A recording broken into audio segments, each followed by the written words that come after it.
E é ao som do Rapa com Reza a Vela que nós vamos começar um novo podcast hoje, falando sobre a questão da identidade, da luta social contra as desigualdades, dos direitos fundamentais do brasileiro. Nós escolhemos essa música porque ela tem uma representatividade muito forte e essa representatividade é o núcleo temático de hoje, baseado nos direitos fundamentais: liberdade, igualdade, segurança, direito à vida, que são os direitos, alguns dos direitos fundamentais que nós temos, baseado na Constituição de 1988, que está fazendo 35 anos agora em 2023, e nós não podemos esquecer, e estamos indo para o Enem discutir a condição humana, discutir a sociedade brasileira, discutir a postura dessa sociedade, a postura dos poderes públicos. Então, considerar a nossa Constituição de 1988, a Constituição Cidadã, nessa redação, é muito importante. Não esqueça isso, você tem aí em mãos uma marca de repertório importantíssima neste ano, inclusive, em que a Declaração Universal dos Direitos Humanos está completando também 75 anos. Então, nós temos duas referências fortíssimas que não podem ser esquecidas por você na hora de fazer a sua redação do Enem 2023. E por que nós escolhemos o tema representatividade e direitos fundamentais para fazer este podcast? Porque nós queremos reunir aqui alguns segmentos sociais que merecem a nossa atenção em 2023, tá bom? E aí eu quero tratar com vocês de alguns dados, de algumas obras que podem servir de referência, de repertório para você colocar na sua redação se você se deparar com esses temas, algum desses temas, ou se você encontrar um tema em que você pode citar o que nós vamos falar aqui hoje, ok? Então, primeiro é preciso pensar que, para que uma democracia seja efetiva, é preciso que haja um poder crítico dessa sociedade. Isso é uma referência que a gente faz ao sociólogo Bourdieu. E para ver essa questão crítica funcionando, essa sociedade precisa conhecer os seus direitos, né? Então, conhecer os direitos humanos, conhecer os direitos constitucionais, são direitos fundamentais, é uma chave para que essa sociedade seja crítica e, portanto, fortaleça a democracia, conforme o pensamento do sociólogo Bourdieu. Eu sou Vera Medeiros, nós estamos direto da Rádio Web do Instituto Federal do Sertão Pernambucano, no campus Floresta, e este é mais um podcast para o Enem 2023. Bom, este ano nós tivemos um tema extremamente importante, debatido sobretudo desde março, que foi o tema do etarismo. No ano, inclusive, em que o Estatuto para o Idoso também está aniversariando, e quanto desrespeito temos visto, quanta discriminação por causa de idade, né? Então, o etarismo tem se fortalecido num país que todos os dias a gente ouve notícia dessa natureza, num país em que discute igualdade, mas ainda não conseguiu aprender a respeitar as diferenças. Então, veja só, segundo o IBGE, no seu relatório final do Censo 2022, divulgado no final da semana passada, nós temos um envelhecimento rápido do Brasil. Em 2011, nós tínhamos uma idade média de 29 anos e agora a idade média do país é de 35 anos. Nós tínhamos 39 idosos para cada 100 crianças e hoje nós temos 55 idosos para cada criança. Então, a questão dos direitos humanos, dos direitos fundamentais desse segmento, eles precisam ser avaliados com um olhar mais atento dos poderes públicos e ser olhado com um olhar mais crítico, de uma forma mais crítica e empática pela sociedade, né? É importante num texto como esse a gente lembrar da primeira obra que levou o mundo inteiro a discutir a questão do etarismo. Claro que ainda não com esse termo, né? Porque etarismo, idadismo, ageísmo são palavras muito recentes dentro desse contexto de debate. Mas a filósofa Simone de Beauvoir, com a sua obra A Velhice, ela já estava em 1970 chamando a sociedade para discutir a coletividade para discutir, romper esse silêncio a respeito do preconceito contra o idoso, né? Para você ter uma ideia da força desse tema, no começo do ano, quando alunas em Bauru fizeram um vídeo e colocaram na internet com um preconceito enorme registrado ali contra uma colega de 40 anos que tinha entrado na Universidade de Biomedicina com 40 anos, e elas fazem esse vídeo com extremo desrespeito. Todos devem ter visto esse fato, que inclusive é um fato que você pode citar na sua redação se precisar falar sobre essa questão do desrespeito ao outro, da falta de empatia, do etarismo, da exclusão, essa postura social que precisa mudar. O ministro dos Direitos Humanos e Cidadania, Silvio Almeida, gravou um vídeo falando a respeito desse tema. Eu gostaria que você ouvisse conosco o pronunciamento do ministro. Estou aqui para prestar solidariedade com estudantes de uma universidade de Bauru, no interior de São Paulo, que foi desrespeitada pelas colegas de sala por supostamente estar fora da idade para cursar uma universidade. Uma mulher que, assim como milhões de outras brasileiras, acabam por colocar em segundo plano a sua própria formação e carreira para cuidar da família, das atividades de casa. A ela e a tantas outras mulheres nós reforçamos: nunca é tarde para aprender e é sempre tempo para respeitar. O etarismo, assim como o sexismo, a LGBTfobia e o racismo, só ameaçam a nossa democracia, pois alimentam os discursos de ódio, especialmente nas redes sociais, gerando diversos tipos de violência. Então, segundo o ministro Silvio Almeida, nunca é tarde para aprender e é sempre tempo de respeitar. Uma referência que ele faz não apenas a esse episódio lamentável sobre etarismo, mas que também cita LGBTfobia no Brasil, que cita a questão do sexismo, cita o racismo, as redes sociais, e a gente falou isso no primeiro podcast, sobre o papel das redes sociais nesse desrespeito ao direito do outro, à representatividade do outro.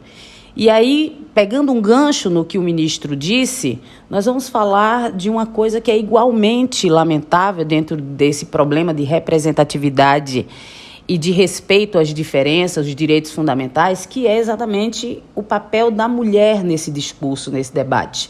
Veja, nós todos os dias acompanhamos redes sociais, jornais, temos visto que o índice de violência contra a mulher não para de crescer, infelizmente. O índice de feminicídio no Brasil é altíssimo. Nós tivemos alguns avanços em 2023 que vale a pena registrar aqui. Um deles diz respeito à igualdade salarial da mulher com o homem no mercado de trabalho, porque, por incrível que pareça, exercendo as mesmas funções e mesmo tendo um nível de escolaridade maior, a mulher ainda ganhava, e infelizmente ainda ganha, apesar da lei, que tem pouco mais de 3 meses, foi sancionada pelo presidente Lula, a mulher ganhava 70% do salário do homem exercendo a mesma função, mesmo tendo maior nível de escolaridade em muitos casos. Então, foi um projeto de lei do Poder Executivo Federal, que foi enviado ao Congresso, foi aprovado, e o presidente Lula sancionou. Infelizmente, a gente sabe que não é a toque de caixa que essas mudanças acontecem, mesmo a lei determinando. Mas foi um avanço importante em 2023. Outro avanço importante foi o fortalecimento do mercado de trabalho e de moradia para as mulheres vítimas de violência doméstica. É uma ação importante também, e que o Ministério dos Direitos Humanos e Cidadania tomou frente disso com o governo federal. E outra coisa que foi sancionada pelo presidente Lula ontem, que foi o direito às crianças que são vítimas de mães assassinadas, né, em feminicídio, um crime de feminicídio, o direito a uma pensão, até que se firmem adultos e que se coloquem no mercado e que passem pelo processo de educação. Então, assim, são avanços importantes.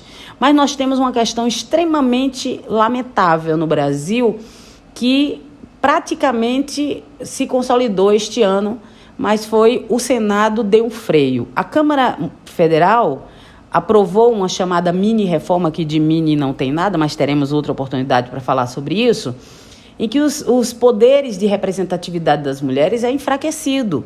Por exemplo, hoje, pela legislação, cada partido tem que ter 30% de mulheres no processo eleitoral, candidatas. Além de todas as fraudes que a gente sabe que acontece no país, infelizmente, que é registro de candidatura feminina, que não se efetiva, não há campanha, não há dinheiro para campanha, às vezes nem ela mesma vota em si, porque aquilo tudo é só uma candidatura tampão, como a gente chama na política, dentro do partido. Além disso, a mini-reforma... Não, então, essa é uma questão grave no país. E o que é que a mini-reforma intenciona fazer, ou intencionava, que é para já valer a partir do ano que vem? Que não fosse por partido a cota, mas pela coligação. Partidos se juntam, então ali na coligação partidária, os 30% dentro dessa coligação. Quer dizer, diminuiria ainda mais essa representatividade feminina. Isso é um absurdo. A segunda questão, que estava inclusa nessa mini-reforma, é a questão da divisão de dinheiro para a campanha. Quer dizer, se a mulher aparece na campanha junto com o candidato, o homem, então ela divide ali o valor que já é, inclusive, inferior dentro da separação dessa verba partidária. E, felizmente, o Senado freou, não vai valer a partir do ano que vem, mas precisamos ficar atentas, porque no Brasil, gente, infelizmente, olha a representatividade política da mulher como é baixa. Nós somos o mais baixo índice, nós temos o mais baixo índice latino-americano legislativo, 17% na Câmara Federal e 16% no Senado. São dados aí da Internacional Legislativa, que é um órgão que faz pesquisa a respeito dessa representatividade, e o Brasil está nessa situação. Bom, seguindo o nosso debate aqui a respeito dessa representatividade, nós vamos falar a respeito das pessoas com deficiência. Nós tivemos um avanço importante este ano, que foi a questão da determinação da análise dos 5 eixos de acessibilidade no Brasil. Acessibilidade de ordem auditiva, visual, física, cognitiva e digital, com um debate muito especialmente aí voltado para a questão do autismo, né, que pela primeira vez entrou no censo do IBGE, agora em 2022, e a gente sabe disso como uma questão muito importante, porque é a partir desses números que políticas públicas podem ser desenvolvidas para as pessoas com espectro autista no país.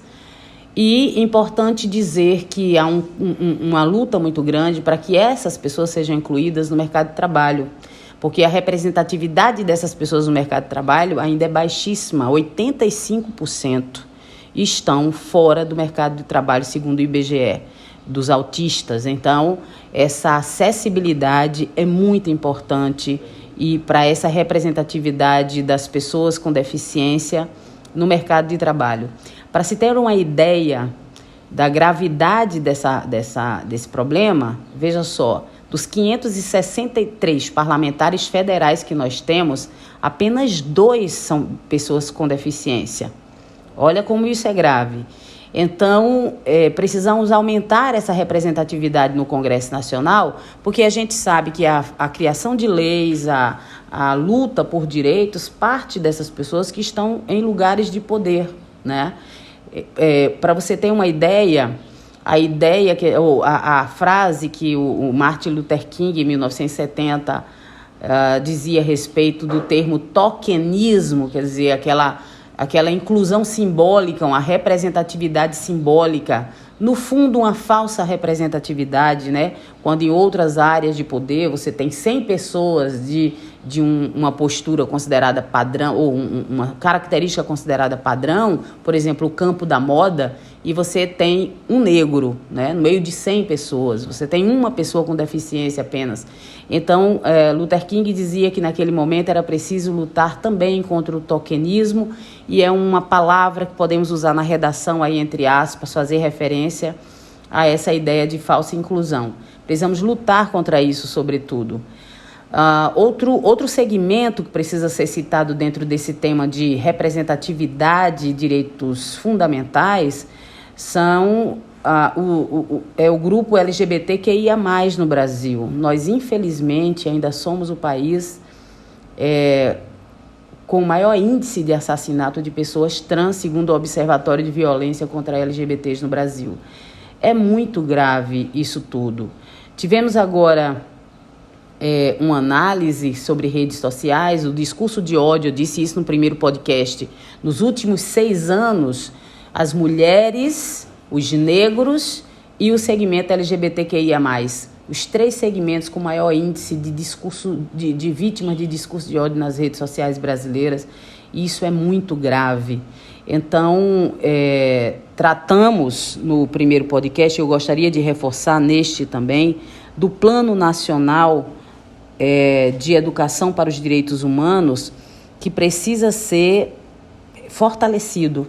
E sobre isso eu gostaria que você ouvisse conosco o ministro da Educação, Camilo Santana, porque esse plano ele começou a ser pensado no Brasil há 20 anos, em 2003, e até hoje não existe implementação efetiva nas escolas, porque 69% dos professores desconhecem esse plano, segundo a última pesquisa do próprio Ministério da Educação. Ouçamos então o que é que o ministro diz. O Plano Nacional de Educação e Direitos Humanos estabelece ainda que o ambiente escolar, em qualquer nível, seja propício à garantia de promoção de uma cultura que combata qualquer tipo de preconceito, inclusive o etarismo.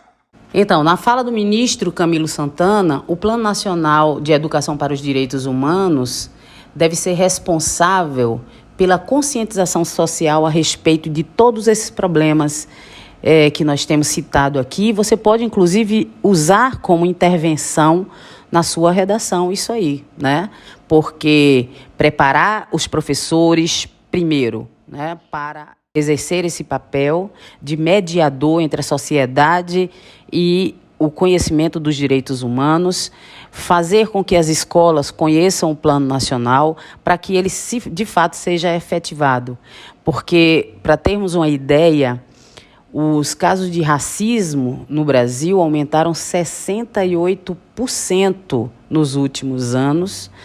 As ações racistas no país, divulgado pelo Anuário Brasileiro de Segurança Pública, evidenciando que a sociedade brasileira precisa aprender sobre direitos humanos. Há uma intolerância de gênero, há uma intolerância racial, há intolerância social e, infelizmente, como diz o geógrafo Milton Santos, nós temos uma cidadania mutilada no país porque os direitos não são dados com sua plenitude a todos os segmentos. Então é isso, aqui direto do Instituto Federal do Sertão Pernambucano, Campus Floresta, eu, Vera Medeiros, termino mais um podcast com você e convido para o nosso próximo podcast em que nós falaremos a respeito das questões climáticas, das questões ambientais, do papel da juventude dentro do sistema social brasileiro e as necessidades desse segmento. Então, ainda temos alguns pontos importantes a colocar até chegar à prova do Enem. Um abração e até lá.